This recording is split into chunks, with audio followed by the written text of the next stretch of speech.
رمضان الذي انزل فيه القرآن. د رمضان دا میاشت هغه بهترینه میاشت ده چې په دې میاشت کې قرآن کریم نازل کړی شوی دی. د دې دواړو آیتونو نه یو دوه مهمې خبرې موږ او تاسو ته رامعلومیږي. یوه دا چې الله تعالی وایي قرآن کریم مې د قدر په شپه نازل کړی. اوس دا چې دا د قدر شپه ده کله رمضان کې ده او که د رمضان نه علاوه په نورو میاشتو کې ده، نو رب کریم راته وایي چې شهر رمضان الذي انزل فيه القرآن، د رمضان دا میاشت هغه بهترینه میاشت ده چې په دې میاشت کې قرآن کریم را نازل شوی دی. چونکې میاشت دا په ورځو په شپو باندې مشتمله وي. قرآن کریم کې رب العالمین د میاشتې تعین هم راته وکړه چې دا قرآن په کومه میاشت کې نازل دی، او بیا یې د شپې تعین هم راته وکړه چې قرآن کریم په کومه شپه نازل دی. نو د میاشت تعین دا دی چې قرآن کریم په دغې 12 میاشتو کې دا د رمضان په میاشت کې نازل شوی، او د شپې اړوند رب العالمین وایي چې قرآن کریم مې د قدر په شپه نازل کړی دی. دومره معلومیږي چې د قدر شپه په همدغې رمضان کې ده. پاتې شوه دا خبره چې دا د قدر شپه ده کله تعین د دې څه شی دی. نو شریعت مطهره یو مشخصه ورځ دا موږ او تاسو ته نه ده ښودلې چې فلانې شپه دا د قدر شپه ده. البته امام بخاري رحمت الله علیه یو حدیث راخستی. رسول اکرم صلی الله علیه وسلم یو ټیم د خپل کور مبارک نه راووت په دې اراده باندې چې زه بیرون صحابه کرامو ته په مسجد شریف کې د قدر د شپې تعین وکړم چې د قدر شپه کوم یوه ده. متاسفانه چې کله محبوب مسجد ته تشریف راوړي ګوري صحابه کرام په خپلو کې سره په یو مسله کې په لانجه دي او نزاع ده.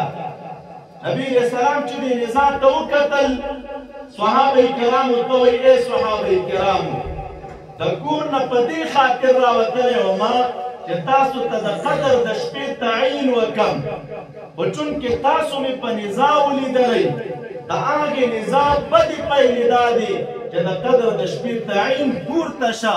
د دې نه بعد ما اراده دا وه چې زه تاسو ته وښایم، خو اوس د قدر شپه معینه نه ده چې کومه شپه ده او کومه شپه نه ده. علما لیکي د شپې د قدر هغه قدر شپه پورته شوې نه ده، دا شته اوس هم باقي ده او د قیامت تر ورځې پورې به باقي وي. البته دا شپه ده کله نو هغه تعین پورته شه. او نبی علیه السلام په دې خاطر راوتلی و چې د دې شپې تعین صحابه کرامو ته وکړي. خو دا د دومره لوی نعمت ده چې موږ او تاسو بې برخې شوي یاستو. د هغې لامل څه شی وه؟ صحابه کرام لوی خلک وه.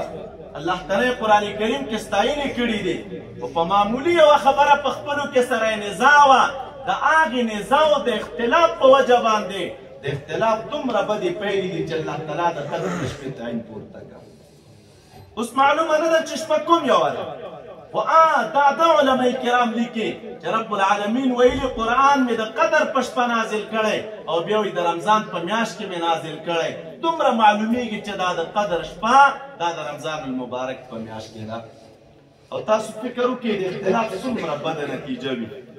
په کوم ملک کې چې اختلاف وي هغه ملک نه جوړیږي، په کوم ولایت کې چې اختلاف وي هغه ولایت نه جوړیږي، په کومې ولسوالۍ کې اختلاف وي هغه ولسوالۍ نه جوړیږي، په کوم کلي کې اختلاف وي هغه کلی نه جوړیږي. او الله تعالی دې موږ او تاسو محفوظ کړي. که په یو کور کې اختلاف وي نو د هغه کور جوړښت نه راځي، هغوی ښه ژوند نشي تېرولی. د ژوند د خوندونو نه هغه خلک چې په اختلاف اخته وي سره هغه بې برخې دي. رب العالمین دې زموږ او ستاسو دا ملک او وطن او بیا خاص کر زموږ او ستاسو د کلي او علاقه رب العالمین دې د ټولو وګړو اتفاق نصیب کړي. اختلاف او د اختلاف بدې نتیجې او هغه څوک چې اختلاف ته لمن وهي او د مسلمانانو ترمنځ نفرت او وحشت خوروي، رب العالمین دې اول هدایت ورته وکړي. او که د هدایت لایق نه وي الله تعالی دې د پاکې خاورې د مخې نه پناه کړي. رب العالمین دې دا مظلومان د دې ظالمانو د شر نه نور محفوظ وساتي. معزز سامعینو، نو دا یو بهترین مناسبت دی د قرآن کریم او د دې بهترینه میاشت چې په دې بهترینه میاشت کې رب العالمین قرآن عظیم الشان رالیږلی. اوس لامل څه شی دی؟ علماء کرام لیکي دې میاشتې ته الله تعالی عزت په کوم عنوان ورکړی؟